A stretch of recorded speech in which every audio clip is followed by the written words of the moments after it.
Thanks. Yeah. Go right into questions. We'll get a mic to you. We'll start with Jimmy. Coach, you had a number of tip passes against Pittsburgh. Is that coincidence? Is it emphasis? What led to that?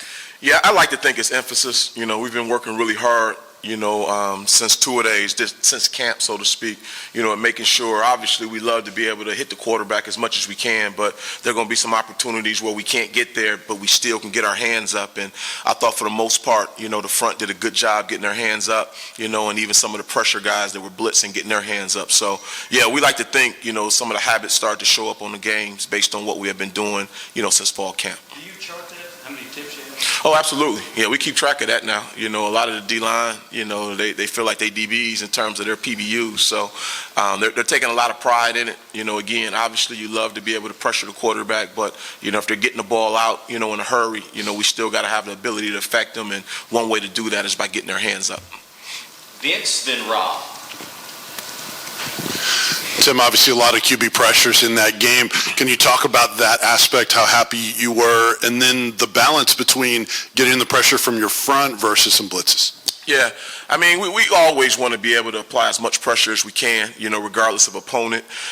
We obviously felt good, just what you just mentioned. It wasn't always just pressure, sometimes, blitz. Sometimes it was just our four-man. So everything we do starts with our get-off up front, and obviously the more we can get to the quarterback, the more we can get him off his spot, the better it is for us in the long run. So I thought the D-line did a tremendous job of, understanding that. And again, we talked about the tip balls, obviously affecting them that way. And then obviously there's still the balance of bringing some pressure when need be. So we thought we had a pretty good idea of what we were going to get, and I thought the guys executed the game plan extremely well. Obviously, with the way Coach Heupel coaches and guys like Hooker and stuff, the offense gets all kinds of pub. But Tennessee just won a game on Saturday where the offense scored 3 points. How much pride does your side of the ball take in that? What does that say about the growth from the defense? Yeah, I'm going to be really honest, and not try to give you any coach speak. I didn't even realize what the point was. We feel like we got a job to do, and that's to go out there and stop them, every chance we step on the field. I'm very rarely on Twitter that way. I don't read those things, and, I really talk the same way to the defense. So, we have one of the best, most prolific offenses in the country. We know that, but we obviously have a lot of pride in what we do on defense as well. But we don't get into, how many points they scored or didn't score, things of that nature. We just know anytime we get a chance to, have a positive impact on the game, that's what we're trying to do. And we're obviously fortunate enough to have a positive impact this Saturday. Adam, then Ben.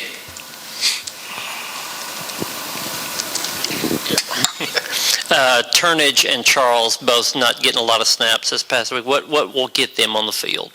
Yeah, I mean, again, it wasn't necessarily the goal not to play those guys. We felt like the corners that were in, were doing a pretty good job. In hindsight, you would like to have gotten Charles in maybe a couple more snaps, just because of the amount of snaps we ended up playing at the corner position. But the reality of it is, I've said since day one, all those guys get what they deserve. Turnage is working extremely hard, but so is Kamal, so is Burrell.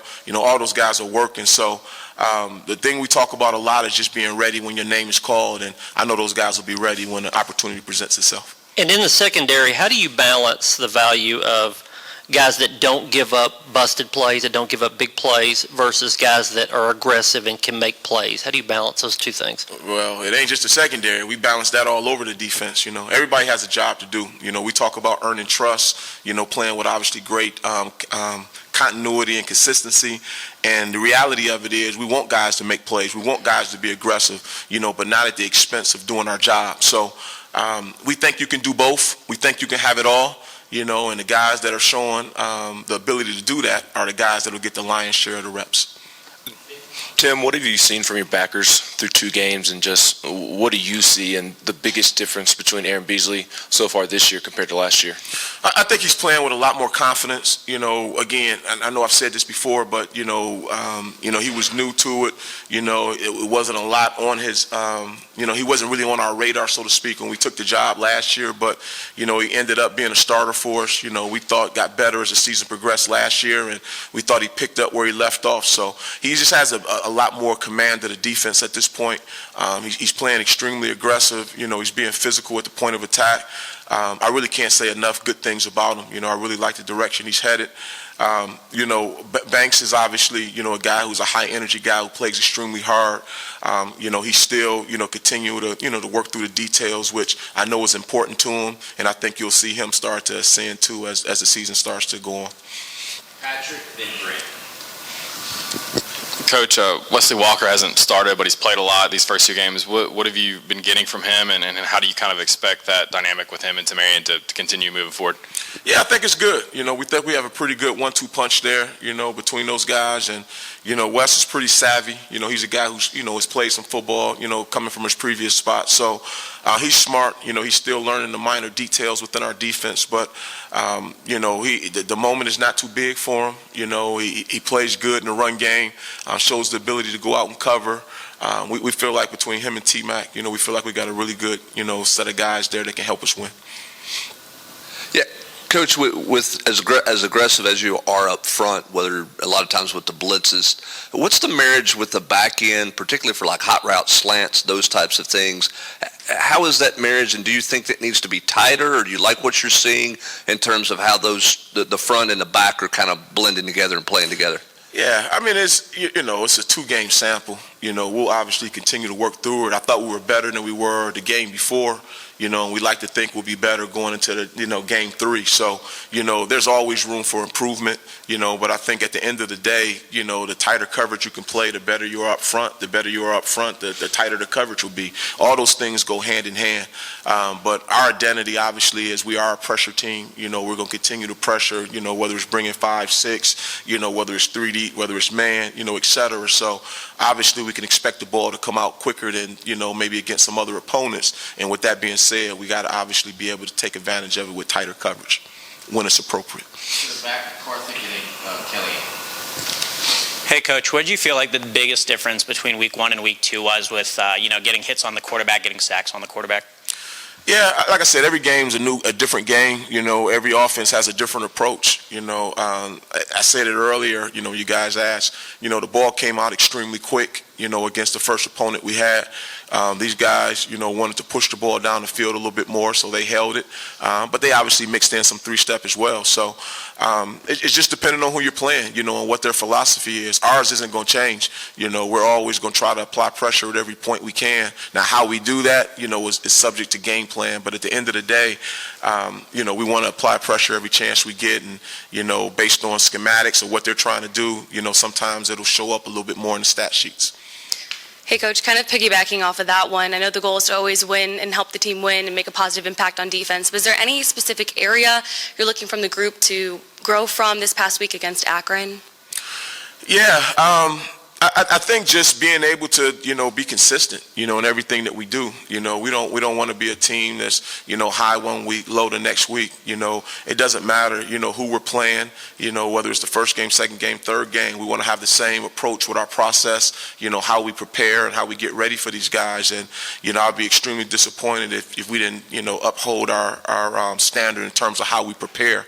And it obviously started yesterday, and bled over into today, and then we'll need another good days of work tomorrow, So I think right now just understanding what our process is and holding true to it is the biggest thing I want to make sure those guys are accomplishing. And a quick follow-up, Trey Flowers, he had a couple miscues against Pitt, but he also recovered very well, made some big plays. Can you speak to his growth? Yeah, I think it's, a sign of maturity because there were, just like there are in life, there are going to be some ups and some downs, and how you handle it, will determine, where you go from there. And I thought, he didn't panic, he didn't drop his head, he stayed the course, and he obviously, made some key plays down the stretch, to give us an opportunity to win. Last 2 questions, Wes, then Jimmy. Tim, I think Pitt got more than half of its rushing yards on that one kind of big splash play early. What sort of went wrong on that play? Where was the breakdown or breakdowns? And other than that, what made the run defense so effective? Yeah, we just had a misfit. The reality of it is, and, that's typically how it always is. Very rarely if, with teams just beat you. Usually you beat yourself, and unfortunately we beat ourselves on that particular play. But I think at the end of the day, as much pressure as we want to be able to inflict, which is in our DNA, also being able to stop the run. You got to be able to make teams one-dimensional best you can. Again, how you do that, whether it's games, whether it's pressure, et cetera. But we don't want to allow guys to run the ball, so we're going to do everything in our power to try to negate the run game. And, we're very fortunate to be able to do that last week. Tim, you knocked out the starting quarterback, played against the second-string quarterback in the second half. Do you change your defensive approach based on going from one quarterback to the next, or do you go in with the same game plan and say, hey, this is what we've got drawn up, and it doesn't matter who the quarterback is? Yeah, the core values of what you want to do, whether it's stopping the run, how we want to pressure, doesn't change. But the reality of it is, what kind of quarterback is he? What does he do well? Our scouting department does a tremendous job of preparing us, and going through their personnel, week by week, what we can expect when this running back's in the game, what can we expect this tight end, and the quarterbacks are no different. So we have a thought process, on what we think his strengths and weaknesses are, and we try to, attack them accordingly. Thank you, Coach. All right. Thank you, guys. Thanks. Yep.